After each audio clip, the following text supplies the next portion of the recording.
다 함께 기도하심으로 11월 22일 수요일 매일 예배 시작하겠습니다. 기도합니다. 평강과 위로의 하나님, 오늘도 하나님께서 우리가 말씀을 통하여서 하나님의 말씀 가운데 위로와 평강을 누리게 하실 줄로 믿습니다. 오늘도 우리 모든 성도님들이 각자의 처소에서 하나님께 예배함으로 나아갈 때 아버지 예배를 하나님께서 기쁘게 받아주시고 또한 말씀을 통한 은혜가 우리의 삶 가운데 충만케 허락하여 주시옵소서. 주님, 오늘도 우리의 삶을 고백하며 나아갑니다. 주님의 은혜가 없이는 살 수 없는 인생인데 우리의 유익을 위하여서 우리를 위해 죽기까지 사랑하신 그 주님의 십자가의 사랑과 그 보혈의 공로를 의지하지 아니하고 우리의 스스로의 어떤 지식과 또 우리의 가지고 있는 그런 환경들을 우리가 의지하며 살아갈 때가 있음을 고백합니다. 하나님 용서해 주시고 오늘도 변함없으시고 신실하신 하나님, 그 영원하신 하나님의 사랑 앞에 나아갈 수 있기를 간절히 소원합니다. 그 사랑이 우리 안에 넘쳐 흘러 넘치게 허락하여 주시옵소서. 세상 가운데 넘어지고 쓰러질 때마다 언제나 내 곁에 계시며 나와 함께 동행하시는 그 하나님을 기억하며 오늘도 감사하며 나아갈 수 있기를 원합니다. 하나님께서 오늘도 우리의 예배 가운데 함께 하실 줄 믿습니다. 우리의 심령이 오직 하나님만을 향하게 허락하여 주시고 분주한 마음과 염려와 걱정들 있다면 주님의 십자가 아래에 내려놓고 오직 믿음으로 예배의 자리로 나아갈 수 있는 시간이 될 수 있도록 인도해 주시옵소서. 이 매일 예배를 통하여서 놀라운 기적과 은혜를 경험하게 하시고 사람이 할 수 없는 일을 하나님께서 하시는 일을 경험하는 시간 되게 허락하여 주시옵소서. 기도와 응답이 있는 시간이 되게 허락하여 주시옵소서. 감사의 간증이 있는 시간이 될 수 있게 허락하여 주시옵소서. 이 예배 가운데 하나님께서 함께 하실 것을 믿고 감사하며 예수님의 이름으로 기도하옵나이다. 아멘. 찬송가 465장 함께 하시겠습니다.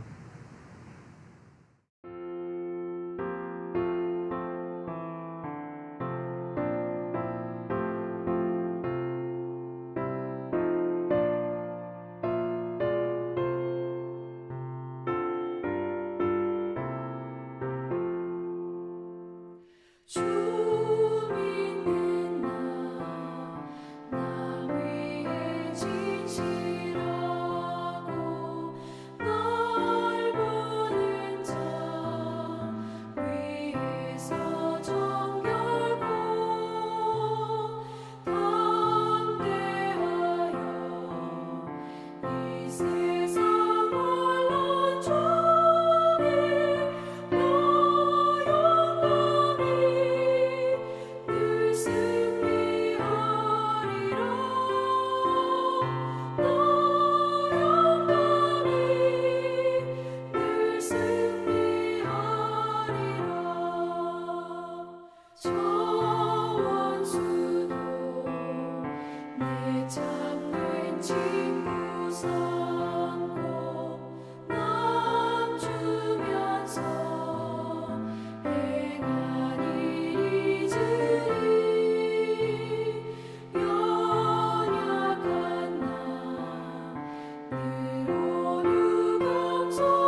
오늘 하나님께서 주시는 말씀은 잠언서 21장 1절부터 14절까지 말씀입니다.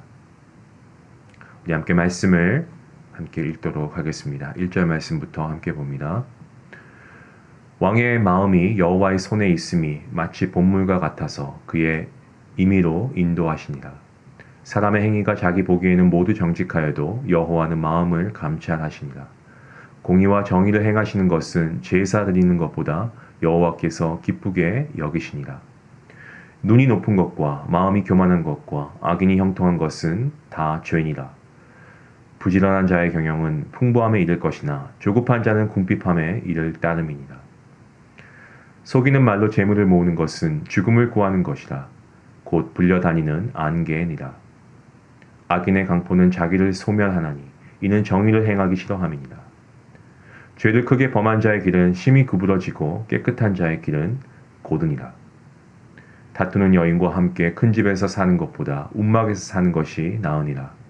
악인의 마음은 남의 재앙을 원하나니 그 이웃도 그 앞에서 은혜를 입지 못하니라.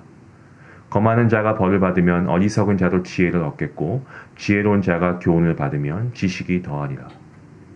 의로우신 자는 악인의 집을 감찰하시고 악인을 환란에 던지시니라. 귀를 막고 가난한 자가 부르짖는 소리를 듣지 아니하면 자기가 부르짖을 때에도 들을 자가 없으리라. 은밀한 선물은 노를 쉬게 하고 품 안의 뇌물은 맹렬한 분을 그치게 하느니라. 아멘. 고대 사회를 보시면 이 왕은 그야말로 신입니다. 왕은 절대 권력을 가지고 있었습니다. 왕의 말 한마디면 사람의 목숨을 살릴 수도 있고 죽일 수도 있고, 정말 마음만 먹으면 어떠한 악행을 저지른 죄수라고 해도 사형을 면제시켜 줄 수도 있고요. 그리고 아무나 잘못을 하지 않았지만 왕이 명하면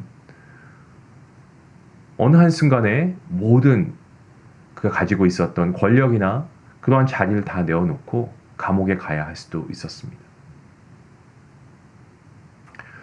인간 중에 가장 높고 큰 자들 중에서도 큰 자 위에 있는 자가 바로 왕입니다. 하지만 아무리 인간이 가장 높은 왕이 된다고 해도 우리 성도들은 분명하게 믿습니다. 그 왕들 역시도 여전히 하나님의 통치 아래 있다는 사실을 우리는 분명히 믿습니다.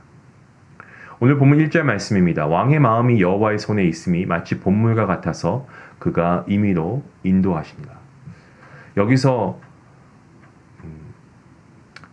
본물이라고 되어 있죠. 본물이라고 하는 것은 농사를 짓기 위해서 만들어 놓은 수로 안에 담겨 있는 이 흘러가고 있는 물을 가리킵니다. 필요에 따라서 수로의 방향을 바꿀 수도 있고 물의 양도 조절할 수가 있습니다. 물이 임의로 흐르는 것처럼 보여도 결국에는 이 수로를 따라서 흘러가는 것처럼 세상의 왕이 가지고 있는 권력이 아무리 대단하고 막대해 보인다고 해도 결국 여호와 하나님의 통치 안에 있다는 것을 의미하고 있는 말씀입니다. 그러니까 이 세상의 그 어떠한 권력도 하나님의 주권과 통치로부터 벗어날 수 없다라는 것을 말씀하고 있죠. 지금도 온 세상 만물은 하나님의 다스림과 통치 안에서 움직이고 있음을 믿습니다. 하나님께서 모든 인간의 삶을 다스리고 계신다라는 사실, 이것은 우리에게 정말 큰 위로를 주는 말씀이 아닐 수가 없습니다. 어떻게 그렇습니까? 먼저 하나님께서 우리 각 사람의 인생도 선한 길로 인도하고 계시기 때문에 그런 거죠. 그러니까 하나님이 다스리시기 때문에 우리는 하나님께서 예배해 놓으신 그 선한 길을 우리가 걸어갈 수 있다는 겁니다. 또한 하나님께서 모든 인간의 삶을 통치하고 계신다는 이 사실이 우리에게 어떠한 위로를 줍니까? 악한 자들은 하나님께서 반드시 심판하시고 의롭게 살아가는 자들은 하나님께서 상과 복을 주시는 것을 알려주죠. 이런 것들이 우리가 인생을 살아가는 동안에 정말 참 위로를 얻을 수 있는 그러한 말씀이다라고 생각합니다. 1절 말씀에서 여호와의 손이라는 표현이 사용되고 있습니다. 여기서 여호와의 손이라고 하는 것은 온 우주 만물과 인간을 통치하고 다스리고 계시는 하나님의 그 위대하시고 크신 권능을 나타내고 있는 말씀입니다. 하나님의 손이 우리를 보호하고 도우신다는 사실을 깨닫는다면 여러분, 이 사실만으로 우리는 더 이상 두려울 것이 없지 않겠습니까? 우리의 모든 삶이 하나님의 손에 있다는 것을 우리가 믿음으로 고백할 수 있다면 여러분 그 어떠한 근심도 걱정도 염려함도 우리가 하나님께 다 맡길 수 있지 않겠습니까? 우리가 예배하고 우리가 경외하고 우리가 믿고 섬기는 하나님은요 실수하지 않으시는 하나님이십니다. 완전하신 전능자 하나님이신 줄로 믿습니다. 때문에 우리의 삶을 가장 좋은 길로 인도하실 분도 하나님 외에는 그 어느 누구도 없는 것입니다. 하나님께서 우리의 삶을 선하고 가장 복된 길로 인도하신 줄로 믿습니다. 라는 믿음의 고백을 오늘 할 수 있기를 간절히 기도합니다. 이처럼 온 우주 만물을 다스리시는 우리 하나님께서는 우리 각 사람의 마음속을 또한 환히 들여다보고 계십니다. 2절 말씀입니다. 사람의 행위가 자기 보기에는 모두 정직하여도 여호와는 마음을 감찰하신다라고 말씀합니다. 병원에 가면 엑스레이를 통해서 육안으로 볼 수 없는 뼈를 보는 것처럼 현미경을 통해서 눈으로 볼 수 없는 작은 세포까지 볼 수 있는 것처럼 아니 그 이상으로 하나님께서는 사람의 마음, 이 마음속 정말 우리가 결코 볼 수 없는 그 사람의 마음속까지도 생각도 심지어 그 동기까지도 하나님은 다 보고 계신다라는 것입니다. 겉으로 보기에 좋은 일을 하고 하지만 그 사람이 다른 마음을 품고 사람을 속일 수 있을지는 모르지만 하나님은 절대 속일 수 없습니다. 때문에 하나님께서는 사람을 판단하실 때 눈에 보이는 어떤 외적인 부분, 행동이나 일의 결과만 보지 않으십니다. 하나님께서는 밖으로 표출되지 않은, 드러나지 않은 마음의 동기와 행동의 목적까지도 깊이 다 꿰뚫어 보고 계신다라는 겁니다. 우리가 지금 하고 있는 일이 아무리 이 밖에서 봤을 때는 거룩하게 보인다고 해도 마음속에 어떤 죄악이 남아있고 마음속에 어떤 불평함이 있으면서 그 일을 해나가고 있다면 그것은 하나님께서 기뻐하시는 삶의 모습이 아닙니다. 따라서 성경은 우리의 행동뿐만이 아니고 마음의 상태까지도 하나님께서 기뻐하시도록 의롭게 할 것을 가르치고 있습니다. 하나님께서는 우리가 의롭고 또한 올바른 마음을 가지고 살아가는 것을 제사 드리는 것보다 더 기뻐하신다라고 말씀하십니다. 본문 3절 말씀입니다. 공의와 정의를 행하는 것은 제사 드리는 것보다 여호와께서 기쁘게 여기신다. 예배당에 와서 우리가 예배하는 것, 모든 성도가 다 예배합니다. 열심히 예배 드리지만 삶의 자리에 돌아가서 계속해서 불의한 생각을 가지고 불의를 행하고 거짓과 속임 속에서 살아가는 그러한 사람이 있다면 여러분 한번 가정해 보시고 한번 생각해 보시기 바랍니다. 이러한 자는 하나님께서 결단코 그 성도의 삶을 기뻐하지 않으십니다. 교회 와서 예배당에서 예배 드리는 것, 중요합니다. 예배 세워야 됩니다. 하지만 하나님께서는 우리의 삶 가운데 우리가 일상의 현장 속에서 삶으로 드리는 예배를 하나님께서 중요하게 생각하신다는 겁니다. 우리가 속해 있는 가정이 그럴 수 있고요. 또 우리가 일하고 있는 사업터, 이 사회 공동체 가운데서 의를 행하는 것. 사람들을 공평하게 대우하고 하나님의 뜻을 따라 정직하고 성실하게 살아가는 것. 이것이 바로 하나님께서 기뻐하시는 자의 삶의 모습이라는 것입니다. 예배 드리고 주일날 예배 드리고 수요일날 예배 드리고 그리고 토요일 새벽에 함께 예배 드리고 하지만 예배 드리고 나서 나머지 날들은 정의를 행하지 않고 불의를 행하고 여러분 이런 삶을 살아간다면 이것은 하나님이 원하시는 삶이 아닙니다. 이것은 예배자의 삶이 아닙니다. 우리는 그저 예배당에 와서 예배드리는 그 순간만이 예배가 아니고 우리의 삶 전체가 전인격적인 예배를 하나님께 드려야 한다는 겁니다. 매일 매순간 하나님께 의로운 삶으로 드리는 예배, 하나님이 기뻐 받으시는다는 사실을 우리가 기억하고 이러한 삶, 이러한 예배의 삶을 살아낼 수 있는 여러분 모두가 될 수 있기를 간절히 기도합니다. 5절 말씀을 보시면 부지런한 자의 경영은 풍부함에 이를 것이지만 조급한 자는 궁핍함에 이르게 된다라고 합니다. 일반적으로 생각해 보시면 부지런한 자의 반대되는 개념이 게으른 자 아니겠습니까? 그런데 5절 말씀을 보면 부지런한 자와 비교되는 또 한 부류가 나오죠. 조급한 자가 나옵니다.